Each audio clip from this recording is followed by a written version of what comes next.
Natural source की बात करें तो हम क्या करते हैं, हमारे जो ड्रग्स होती है उन्हें हम कहाँ से प्राप्त करते हैं। जैसे हमारे जो ड्रग्स होती है मेनली प्लांट से हम जो भी हमारे ड्रग है उसे ऑब्टेन कर सकते हैं। जैसे पुराने टाइम में जो भी क्या होता था कि जो भी हमारी ड्रग्स होती थी उसे प्लांट से ही प्राप्त किया जाता था, क्योंकि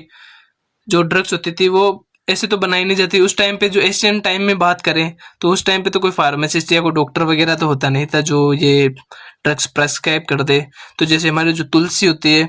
वो किस लिए यूज होती थी पहले और अभी भी यूज होती है। जो हमारे कफ के ट्रीटमेंट में हम तुलसी का यूज करते हैं, और जो हमारा कोल्ड होता है जैसे सर्दी जुकाम वगैरह होती है उसमें हम तुलसी का काढ़ा बना के लेते हैं। वहीं पे अगर नीम की बात करें तो जैसे कोई एंटी माइक्रोबियल यूज होता है, यानी अगर हमें कोई कट लग गया कहीं पे तो क्या करते थे घर पे जो हमारे दादाजी वगैरह थे कि वो क्या करते थे, वो जो हमारा नीम होता था उसको पीस के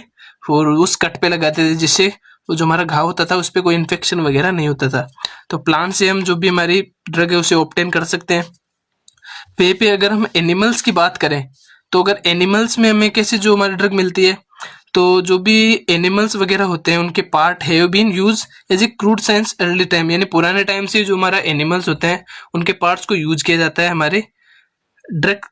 के फॉर्मेशन के लिए। जैसे अगर मैं इंसुलिन की बात करूं तो हमारा इंसुलिन है वो हमें कहाँ से मिलता है। Insulin insulin from the pancreas of pigs और काऊ, यानी इंसुलिन को हम कहाँ से ऑब्टेन कर सकते हैं। इंसुलिन को जो उस टाइम पे या इंसुलिन को कहाँ से ऑब्टेन किया जाता था, जो हमारी पिग्स और जो काउस होते हैं उनके पेनक्रियाज से हम इंसुलिन को ऑब्टेन करते थे। तो जो हमारे animals use for the making vaccine, यानी जो हमारे एनिमल्स का यूज किस लिए किया जाता था, एनिमल्स का यूज किया जाता था वैक्सीन बनाने के लिए। जैसे एग्जाम्पल से बताऊं तो जो हमारे जो सांप वगैरह होते हैं उनकी वैक्सीन बनाने के लिए क्या किया जाता था, जो भी हमारे घोड़े वगैरह होते थे उसमें क्या करते थे, जो भी हमारा सांप सांप होता था उसके वेनम को उसमें इंजेक्ट करते थे। जैसे क्या उसके बाद क्या होता, जो हमारे घोड़े में जो भी ब्लड वगैरह होता था उसमें क्या होता था, वो अपने आप एंटीबॉडी बनाने लग जाते थे, यानी उस वेनम के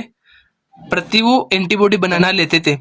तो उसके बाद क्या होता था, जो भी हमारे डॉक्टर वगैरह होते थे वो क्या करते थे, उस वेन जो एंटीबॉडी जो घोड़े के अंदर बनी है उसको निकाल लेते थे, और जो भी हमारे सांप का जो जहर है उसकी उसकी एंटी वेनम जो ड्रग बना ली जाती थी। जो कभी भी अगर किसी को सांप काट लेता था